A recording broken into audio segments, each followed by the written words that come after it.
My trip to California, a story of danger, hope, and unexpected love. Hello, my friend. Welcome to the Word Story Hub. Today, we will practice English speaking and listening with a simple, beautiful, and emotional story. You can use the shadowing technique to improve your English. Shadowing means you listen to each sentence and repeat it after me. This method helps you speak more naturally, think in English, and improve your pronunciation. So, are you ready? Let's begin. My name is Emma Carter. This is the story of my trip to California. This is the story of how I went to see a small town called Santa Rosa, and how that trip changed my life forever. This is also the story of how I met someone special, someone I never expected to meet. Why I love to travel. I love traveling. I love seeing new places. I love tasting new food. I love meeting new people. Travel makes me feel alive. Travel makes me feel free. Travel makes me feel like the world is big and full of surprises. I work as a freelance photographer. My life is simple. I take photos for blogs, magazines, and travel websites. I do not make a lot of money, but I make enough to travel sometimes. And honestly, traveling is what makes me happiest. Last month, I decided to visit California. I heard about a town called Santa Rosa. People said the food there was amazing. People said the streets were colorful and full of life. People said there were beautiful farms, friendly people, and delicious food trucks. So I thought, why not go? Why not see it myself? I packed my bag, I booked a flight, I was ready to explore. Arriving in California. When I arrived in California, I felt excited. The air smelled different. The sky looked bigger. The streets were busy, loud, and alive. I checked into my hotel. It was a small but comfortable place. A soft bed, warm lights, and a window overlooking the street. That night, I rested. I planned my visit to Santa Rosa. I told myself, tomorrow is going to be amazing.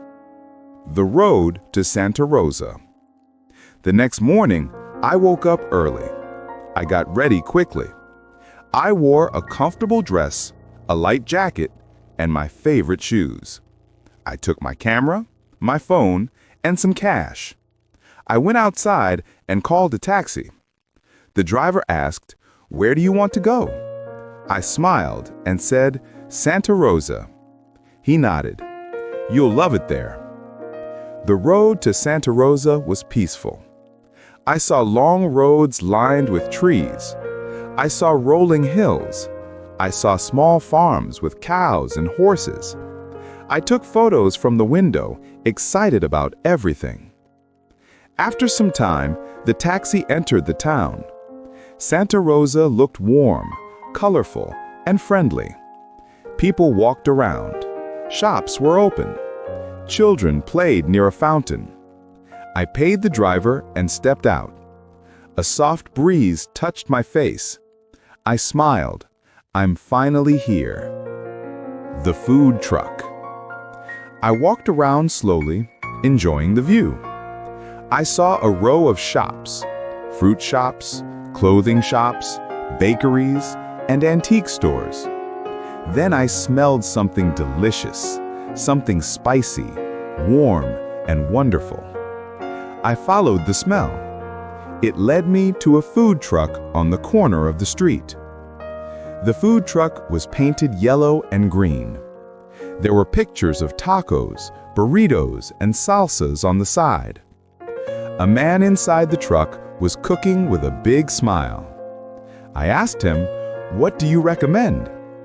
He said, "Try the tacos. They're the best here." I ordered the tacos. He handed them to me with a warm smile. The smell was incredible. The food looked fresh and colorful. My mouth watered. I lifted the taco to take my first bite. The drunk man.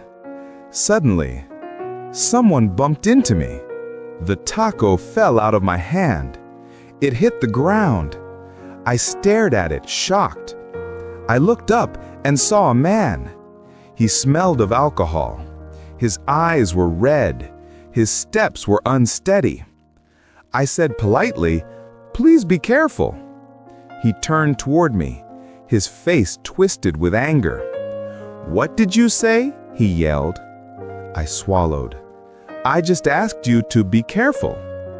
He stepped closer. His voice grew louder. "You think you can tell me what to do?" Before I could answer, he pushed me hard. I fell to the ground. My hand hit the pavement. Pain shot through my arm. I gasped. People around me stared, but no one moved. The drunk man kept yelling. I felt scared. I felt helpless. Then someone shouted, "Hey, leave her alone!" The stranger who saved me. A young man rushed toward us. He didn't look strong, but he moved fast. He pushed the drunk man away. The drunk man stumbled and fell. He looked shocked and scared. Then he got up and ran away. The young man turned to me. He knelt beside me. His eyes were full of concern. He asked softly, "Are you okay?" I tried to stand up, but I couldn't. My hand hurt too much. Pain went from my wrist to my shoulder. He noticed it immediately.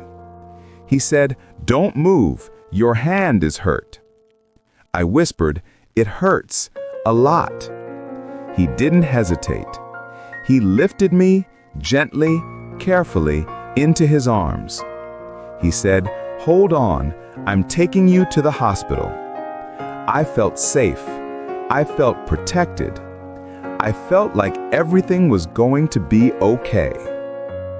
At the hospital. He carried me all the way to the hospital. He didn't put me down, not even for a second. People stared. Nurses hurried to help. The young man didn't leave my side. A doctor came quickly. They checked my hand. They pressed, turned, and tested. The doctor said, "Your hand is injured, not broken, but badly sprained." He wrapped my hand with bandages. He gave me medicine. He told me to rest. I turned to thank the young man, but he was gone. Looking for the boy who saved me. A nurse walked into the room. I asked her, "Did you see the young man who brought me here?" She smiled. "Oh yes, that boy? His name is Ryan. He asked about you. He wanted to make sure you were okay." I felt warm inside. Someone I didn't know cared enough to check on me. But the nurse continued. "He left a few minutes ago." I felt disappointed. I wanted to thank him. I wanted to see him again. The next morning, I checked out of the hospital. I returned to my hotel. But Ryan stayed in my mind all day. I couldn't stop thinking about him. His kindness, his voice, his smile. I wanted to find him. Searching for Ryan. The next day, I returned to Santa Rosa. I walked straight to the food truck. The man who made the tacos recognized me. He asked, "How is your hand?" I said, "Better, thank you." Then I asked, carefully, "Do you know a boy named Ryan?" The man nodded immediately. "Oh, yes, that boy. He comes here sometimes." I asked, "Do you know where he lives?" The man sighed. "He doesn't have a home." My heart sank. I asked, softly, "Do you know where he stays?" He hesitated. "Why do you want to find him?" I said, honestly, "I want to thank him." He nodded. He pointed toward a street. He stays on Maple Street. But be careful, that street is not safe. I thanked him and walked away. I didn't know that my decision to walk down Maple Street would change my life forever. Walking toward Maple Street. I walked slowly toward Maple Street. Santa Rosa was bright and friendly, but the far corner of the town began to change. The roads became quieter. Shops became fewer. The colors of the buildings looked old and faded. My heart beat faster. I remembered the food truck man's warning. Be careful, that street is not safe. But I wanted to thank Ryan. I wanted to see him again. He saved me. He carried me. He protected me. I couldn't just leave without saying thank you. I kept walking. The sky started turning gray. Clouds covered the sun. The wind felt colder. Maple Street. When I finally reached Maple Street, I stopped. The place was almost empty. There were broken fences, old houses, long shadows on the ground. The air felt heavy and silent. I took a deep breath and continued walking. I looked around. No people, no cars passing by, just the sound of the wind moving small pieces of trash across the street. I felt uneasy. Something didn't feel right. I whispered to myself, just look for Ryan, then leave. But then, I felt something strange behind me. I had the feeling someone was watching me. I turned around. Two men appeared. One stood in front of me, the other stood behind me. Both had their faces covered with cloth. Only their eyes were visible. Sharp, cold eyes. The man in front took out a knife. I froze. He said in a low voice, "Give us everything you have." I stepped back. My heart pounded loudly. I felt my injured hand shaking. I said softly, "Please, let me go." The man behind me laughed. "Do what he says, or this will get ugly." My legs trembled. I wanted to run, but I couldn't. I was trapped between them. The man with the knife stepped closer. I felt tears in my eyes. Then, a voice yelled from far away, "Hey, stop!" I recognized the voice instantly. It was Ryan. He ran toward us. He didn't look scared. He didn't slow down. He didn't think twice. He shouted loudly, "I'm police! Don't you dare touch her!" He wasn't police. He was bluffing. But he sounded so confident that the two men panicked. They turned at each other. One whispered, "Let's get out of here." They turned and ran away fast, disappearing behind an old building. I took a deep breath, shaking from fear. Ryan reached me and grabbed my shoulders gently. He asked, "Miss, are you okay? Did they hurt you?" I shook my head. "I'm scared, but I'm okay." He held my hand. His palms were rough but warm. His grip was strong. He said, "Come, we need to get out of here before they return." He didn't let go of my hand. We ran together through the street. My injured hand hurt, but I didn't care. All I felt was safety because he was with me. The place where Ryan stayed. After a while, Ryan stopped running. We reached a quieter part of town with trees and small grassy areas. He pointed to a large oak tree. Under the tree, there was a small blanket, a backpack, and a water bottle. He said softly, "This is where I stay." I looked at the ground. There was no bed, no shelter, no roof, just the open sky. I felt a deep sadness inside me. "Ryan, you sleep here?" I asked. He nodded. "Yes, miss. It's peaceful at night. I can see the stars from here." His voice wasn't sad. It was calm, like he had accepted his life. I didn't know what to say. My heart felt heavy. He looked at me and smiled gently. "I'm just glad you're safe." Leaving him, but not really. I looked at the sky. The clouds were clearing. A little sunlight peeked through. I said, "I think I should go back to my hotel now."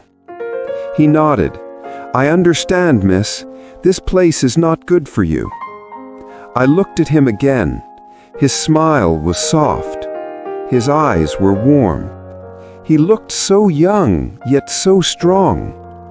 I didn't want to leave him, but I had to. I said quietly, "I hope we meet again." He nodded. "I hope so too, miss." I walked away slowly. Every few steps, I turned back to look at him. He stood there, watching me until I disappeared from his sight. The feeling I couldn't ignore. That night, I couldn't sleep. I lay in my hotel bed and stared at the ceiling. My heart was confused. My mind was full. I kept remembering the moment he ran toward me, the fear in my chest, the safety in his voice, his hand holding mine, his smile under the tree. I felt something warm in my heart, something warm, something I didn't want to ignore. I told myself, "You need to thank him properly. You need to see him again." Returning to see him again. The next morning, I woke up early. My first thought was Ryan. I got ready quickly and went back to Santa Rosa. When I reached the big oak tree, Ryan was sitting on the ground, leaning against the trunk, reading an old book. He saw me. His eyes widened. He stood up fast. He smiled. "Miss, you're here again." I forced myself to stay calm. "I came with a friend. She went to buy some food. I just walked this way." It was a lie. A silly lie. I came only to see him. He nodded politely. "Of course, you can sit here if you want." He brought an old folding chair from behind the tree. He cleaned the dust with his hand and placed it carefully next to me. I sat. He sat on the ground beside me. The wind was soft. The place was peaceful. I said quietly, "This place is beautiful." He smiled. "Yes, miss.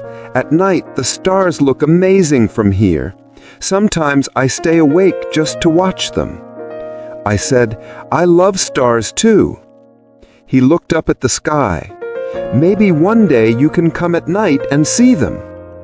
For a second, I didn't breathe. His voice sounded shy and hopeful. I felt my heartbeat change. Spending the day together. I asked him, "Can you show me the beautiful places around here?" He nodded. "Of course, miss. I can show you everything." And he did. He took me to small gardens hidden between old houses. He took me to a narrow bridge where the water shimmered. He showed me a wall covered with colorful paintings made by local artists.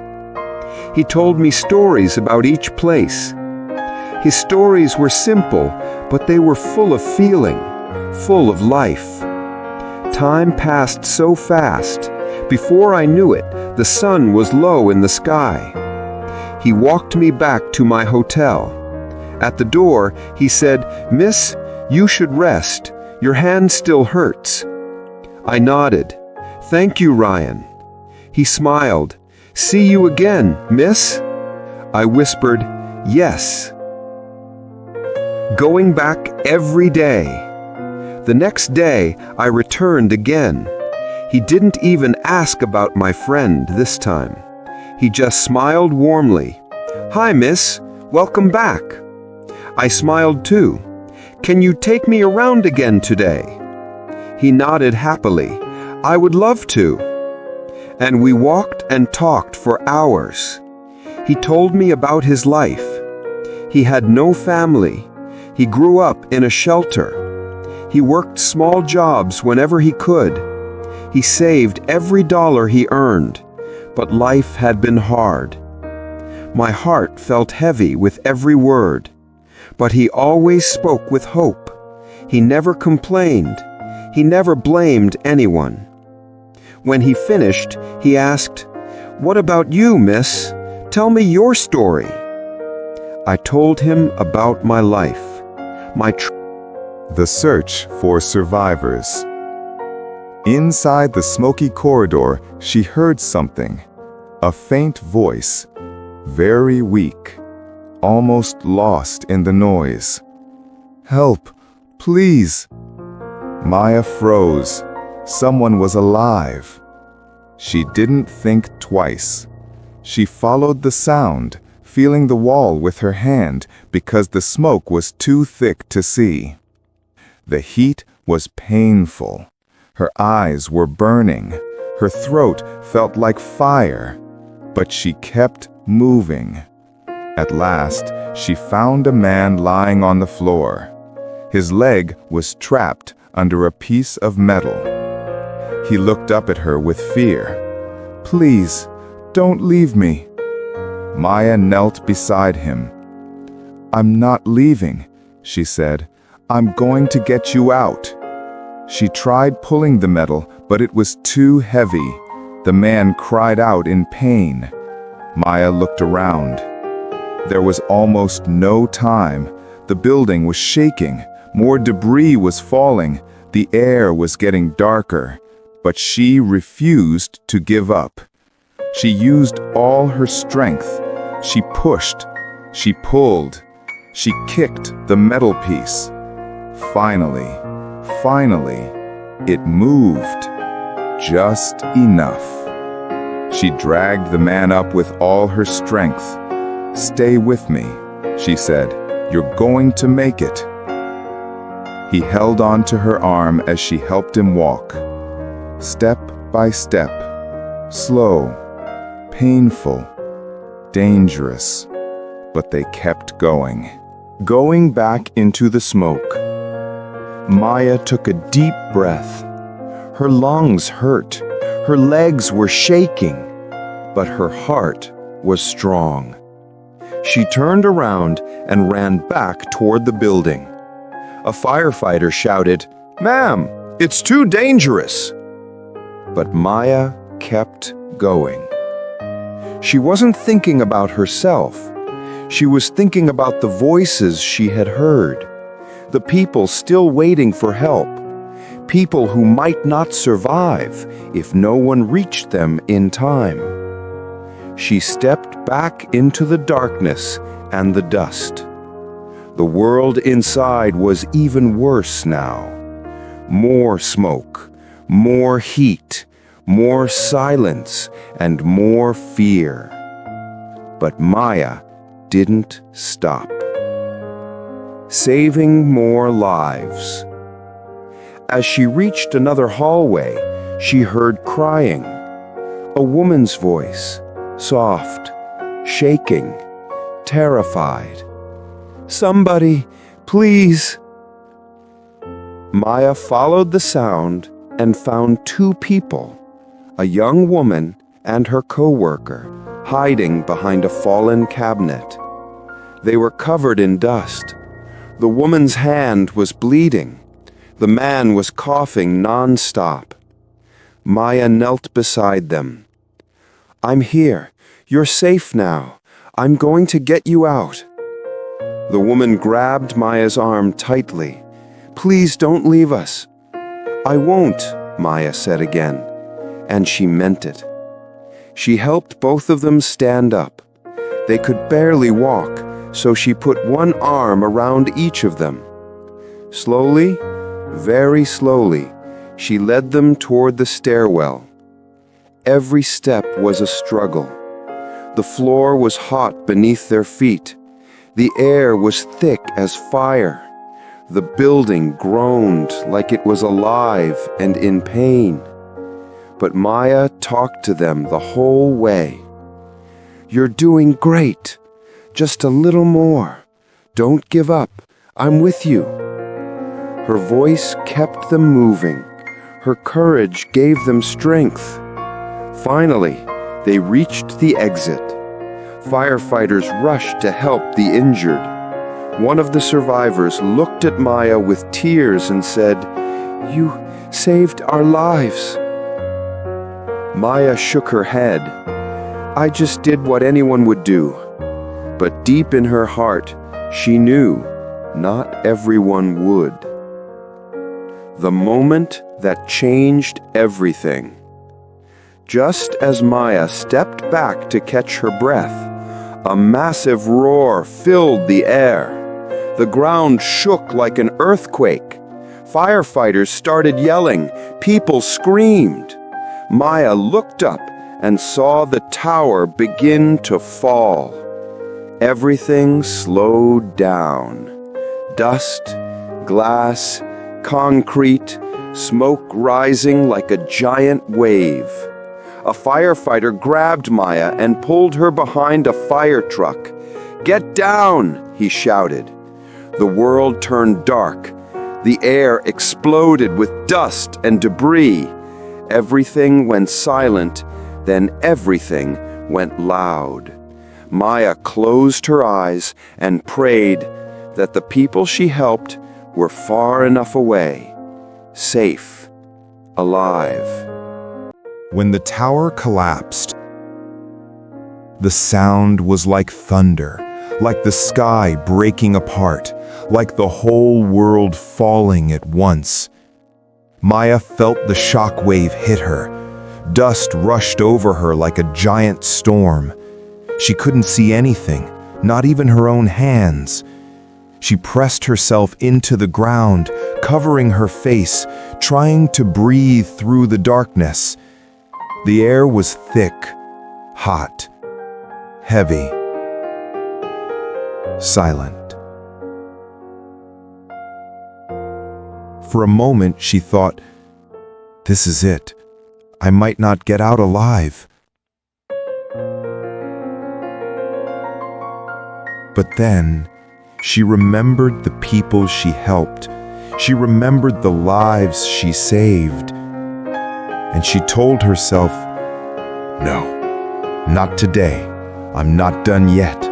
How Maya's story spread across America. For the first few days after the attack, Maya stayed mostly silent. She didn't talk about what she had done. She didn't tell anyone how many people she had helped. She believed, "I did what any human should do. I am not special." But the people she saved, they told a different story. The man with the injured leg told a rescue officer, "A woman saved me. She didn't even know my name. She just refused to leave me behind." The two co-workers she supported through the smoke told a reporter, "She kept telling us, 'Don't give up. I'm with you.' Without her, we would still be inside that tower." Soon, firefighters also began sharing what they saw. A woman who kept going inside, even when the professionals told her it was too dangerous. Little by little, Maya's name started to spread. People started calling her the brave woman of the North Tower, the civilian hero, the woman who went back. TV channels wanted to interview her. Newspapers wanted her story. Survivors wanted to thank her. But Maya always said the same thing. I'm not a hero. I just couldn't walk away. The survivors visit her. A few weeks later, when Maya was recovering from smoke inhalation, she heard a knock at her apartment door. When she opened it, she gasped. The 3 people she had saved were standing there. The injured man had a cane. The young woman held flowers. The co-worker carried a small gift box. "We needed to see you," the young woman said. "You saved our lives. We wanted to thank you properly." Maya felt tears fill her eyes. "You don't need to thank me," she whispered. "I'm just glad you're here, alive." But the man shook his head. "No, you didn't just save us. You gave us hope when everything around us was falling apart." The co-worker stepped forward and handed her the box. "What is this?" Maya asked. "Something small," he said. "Something to remind you that your courage changed the world for us." Maya opened the box slowly. Inside was a simple necklace with a tiny silver feather. The young woman smiled. "It means light in the darkness, because that's what you were for us." Maya touched the feather gently. Her hands trembled. "Thank you," she said softly. "This means more than you know." The moment she finally understood. Later that night, Maya sat alone near her window, the necklace resting in her hand. She thought about everything. The smoke, the screams, the fear, the tower collapsing, the people she helped walk out, the hugs, the tears. And then she finally realized something. Courage is not something you're born with. It's something you choose in the moment you're needed most. It doesn't matter who you are. It doesn't matter what job you have. It doesn't matter if you are strong or weak. What matters is the heart. And on that dark day, Maya's heart chose bravery. The final inspirational message. Some days test us. Some moments define us. On 9/11, Maya showed the world that you don't need a uniform to be a hero. You don't need training to save a life. You don't need power to make a difference. You just need courage, even when you're afraid. And sometimes, a single brave choice can save not just one life, but many. Her story reminds us, even in the darkest moments, the human spirit can shine brighter than any flame.